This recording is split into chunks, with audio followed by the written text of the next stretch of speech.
E o Grêmio ficou no empate contra a Ponte Preta em Campinas, no estádio Moisés Lucarelli. O que falaremos deste jogo, né, minha gente? Porque eu acho que é um jogo que dá margem para muita interpretação. Acho que o jogo de hoje foi um prato cheio para otimistas e para pessimistas. Se o cara tá muito querendo olhar o lado positivo, ele até tem para onde olhar nesse jogo, assim como se o cara é um cavaleiro do apocalipse, ele também consegue explorar muitas informações deste 0-0. Eu, como não me considero nem num polo e nem no outro, eu vou falar um pouquinho desses dois pratos cheios aí, da metade de cada prato aí, desses dois mundos, né? Que é o seguinte, gente. Vou começar pela pior parte, eu acho, né? Que é uma Ponte Preta caótica, uma Ponte Preta rebaixada no Campeonato Paulista, uma Ponte Preta que, claro que só o tempo dirá, né? A gente vai ver se isso vai se confirmar na prática, mas ela começa o Brasileirão candidata ao rebaixamento para a Série C. Ela começa candidata ao rebaixamento. Eu acho que até acho que talvez não caia, né? Um timezinho um pouco mais de tradição ali, uma camisa, um estádio, uma torcida, não sei, né? Talvez não caia, mas é candidata, né? Na melhor das hipóteses vai ficar no meio da tabela. É um time fraco, um time que mesmo jogando em casa não conseguia se impor, não conseguia finalizar praticamente. O Grêmio foi pouco ameaçado, até eles chegavam de vez em quando nos assustando um pouco, rondando a área e tal, mas assim, chances de gol não rolou, né? E, cara, sob esse ponto de vista, perdemos 2 pontos, gente. Perdemos 2 pontos, sabe? E agora o Grêmio pega em casa Chapecoense e Guarani, né? O Guarani também de Campinas, que são times melhores que a Ponte Preta. Aliás, a grande maioria dos times talvez sejam melhores que a Ponte Preta, não à toa ela é postulante ao rebaixamento, pelo menos vai brigar naquela zona, né? Talvez não caia, mas vai brigar naquela zona muito provavelmente. Então, aí já põe uma pressão, né, para esses dois jogos em casa que o Grêmio tem agora de ganhar. O Grêmio precisa ganhar da Chape em casa e do Guarani em casa para fechar com 7 pontos essa arrancada. E aí sim será uma arrancada ok, mais tranquila, mais de acordo, né? Agora, o jogo de hoje já era para ter iniciado essa arrancada e até dando uma margem de o Grêmio de repente não conseguir transpor ali, quebrar uma retranca da Chape ou do Guarani na arena e aí ficar no empatezinho e não ser o fim do mundo. Agora, um empatezinho nesses próximos jogos aí já é um cenário mais complicado devido ao empate de Campinas. Então esse é o lado negativo, né? E aí, ainda já na esfera ainda do lado mais negativo do jogo de hoje, né? O Roger falou na entrevista que o Grêmio criou o suficiente. Eu quase concordei com ele, assim, se tu entra correndo na frase do Roger, tu concorda, né, o famoso entrou correndo, tomou uma janelinha, sabe? Porque aí que eu falo da margem de erro do futebol, sabe?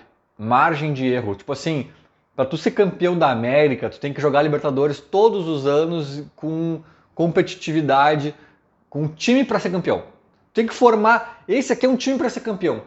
É garantia que tu vai ser campeão? Não. Então tu tem que jogar todo ano a Libertadores e tá disputando uma hora tu encaçapa. Não é uma ciência exata, uma receita de bolo. Faz isso, tu vai ser campeão. Não tem. Né? E eu acho que nos pontos corridos, a receita de bolo é tu fazer um time melhor que a média. Mas não é melhor, é bem melhor. É assim, ó, sem margem de erro. Sabe? Eu dei o exemplo aqui do Corinthians quando caiu para a Série B. O Corinthians foi campeão da Série B com antecedência. O Corinthians não sofreu drama em nenhuma rodada. O Corinthians subiu para a Série A, já era essa fórmula de ponto corrido normal, que nem a Série A, né, 20 times, se eu não me engano, já era, todos contra todos, 38 jogos, sobe os 4, era exatamente a mesma fórmula, se eu não estou enganado, e o Corinthians acho que sempre teve em primeiro, talvez em um momento ou outro em segundo, terceiro, mas não teve essa de, tô em quinto, tem que ganhar agora. Não teve. E o meu sonho, o meu mundo ideal era que o Grêmio fizesse isso. E se o Grêmio tivesse esse time que o Corinthians tinha, por exemplo, que era um time de Série A, um time bom de Série A, um time que não ia fazer feio na Série A, inclusive, o Grêmio teria atropelado a Ponte Preta hoje. Então esse é o lado negativo da moeda, sabe? Esse pra mim, assim, tipo, o Grêmio tá numa margem de erro perigosa. O Grêmio deu indícios que com esse time, com esse elenco, com essa proposta, com isso que a gente tá vendo, até dá pra subir, né? Poderia ser pior, já vamos chegar na parte boa, mas já tô adiantando ela aqui um pouquinho. Poderia ser pior, né? A gente poderia ver um time assim que não tem a mínima chance de subir. Não é o caso. Tamo no jogo, essa é a parte boa. Mas tamo no jogo aqui, ó, margem de erro total, podemos acabar em sexto essa merda de campeonato. É o que a gente viu hoje, sabe? Tu fazer o suficiente pra ganhar, e aí eu discordo do Roger por isso, é tu criar 10 chances de gol. O Grêmio criou umas 5, é verdade, que claras, mas se tu cria 10, tu encaçapa uma ou duas. Tu até pode te dar o luxo de perder um pênalti, de perder umas outras chances claras, mas sabe, tu vai. Ou até tu cria só 5, mas o teu elenco é bom o suficiente para encaçapar uma delas ou duas delas, né? Tu tem jogadores ali matadores que finalizam um pouco melhor, que estão mais concentrados, mais calmos, mais experientes, sei lá, né? Por um motivo ou por outro, o Grêmio não fez. Então, eu discordo do Roger, não foi suficiente. O Grêmio criou uma quantidade de chances ok. Não vou ser negativo. Foi ok o que o Grêmio criou. Mas é um ok dentro da margem de erro que num dia de sol tu ganha o jogo, num dia de chuva tu não ganha, num dia nublado sabe-se lá Deus o que ele vai querer, né? E o Grêmio ficou à mercê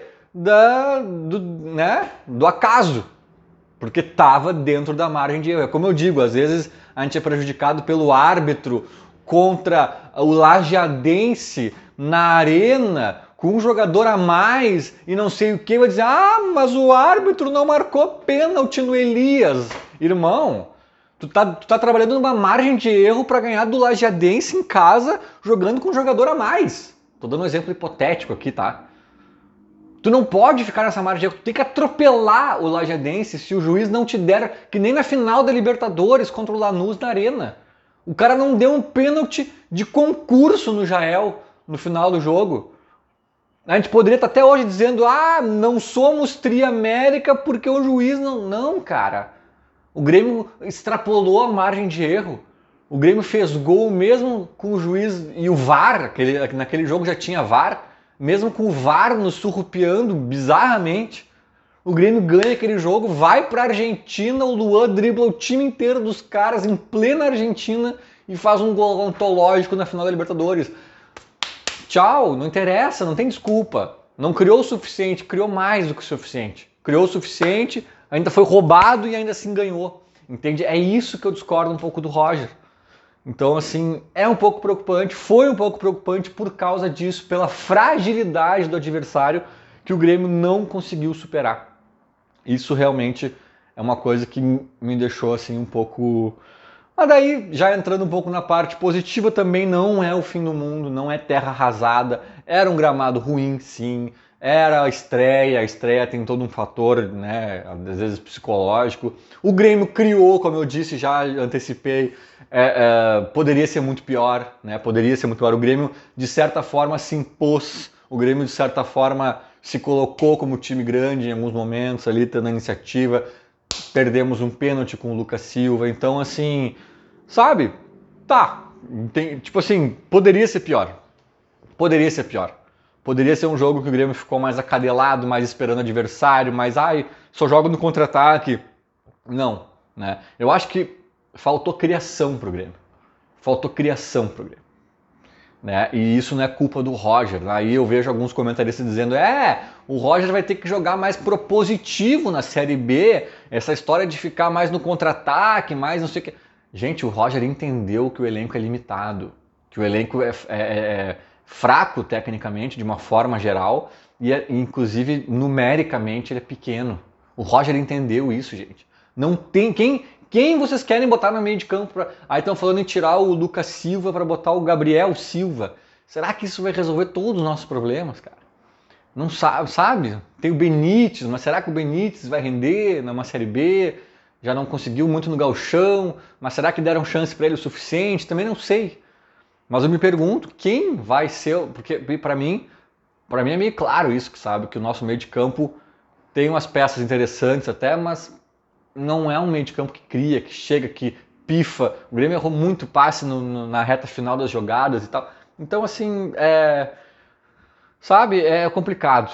Eu acho que falta qualidade no elenco e isso não é culpa do Roger. O Roger pode até tentar tirar novos coelhos da cartola, já lembrando que o Bitelo, de certa forma, é um coelho que ele tira. O Lucas, o Vicha Sante, de primeiro homem ali, também foi um acerto dele que corrigiu muita coisa no time. Ele talvez possa tirar um ou outro usando a base, usando alguém ali que não está sendo tão aproveitado, mas eu não sei dizer quem seria esse cara.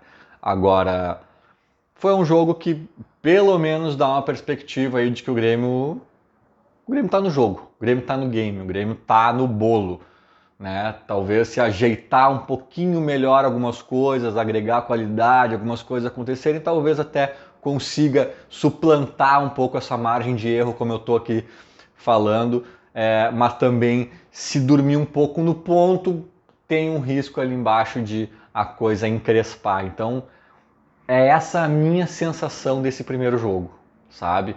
Podia ser pior, podia, mas eu ainda acho que a manchete principal é perdemos 2 pontos na estreia. É a sensação que eu fico, né? E acho que também se a gente analisar o jogo, os 90 minutos, os lances, a dinâmica e tudo mais, sobretudo levando em conta a fragilidade da Ponte Preta, eu acho que também a análise é um pouquinho mais negativa, né? Um pouquinho mais negativa, eu acho que é um pouco mais a se lamentar e a se preocupar do que se emocionar, se empolgar e se comemorar. Eu acho que ela cai um pouco mais para o negativo, mas também acho que dá para extrair um pouco de fatores aí para os dois lados. Não sei o que vocês acham, essa foi a minha sensação. Comentem aí, discordem, concordem. Eu leio todos os comentários sempre, às vezes comento alguns, mas nem sempre consigo comentar. E é isso, né? Vou também começar agora a fazer uma pequena série aqui no meu canal. Todo jogo, a começar por esse, já gravei. Vou fazer um comentáriozinho pré-jogo, né? O sentimento ali pré-jogo, minutos antes de começar a partida, meu palpite para o jogo e depois, minutinhos depois do apito final, eu já gravo também, já está gravado inclusive, minha sensação pós-jogo, placar, se eu acertei, se eu errei, enfim, vamos ver como é que se desenha isso. Vai ser o jogo a jogo, né? As 38 rodadas dessa Série B. Vou fazer esse vídeo, vou estar junto ali ao Tricolor, seja em casa, seja nos estádios ou na arena, né? No estádio. Não sei se vou acabar indo em algum fora de casa esse ano, mas seja onde eu estiver, jogo a jogo, teremos essa série. Acompanho, o primeiro deve sair amanhã, no máximo segunda, por aí, o primeiro vídeo. E era mais ou menos isso. Feito, falou, abraço.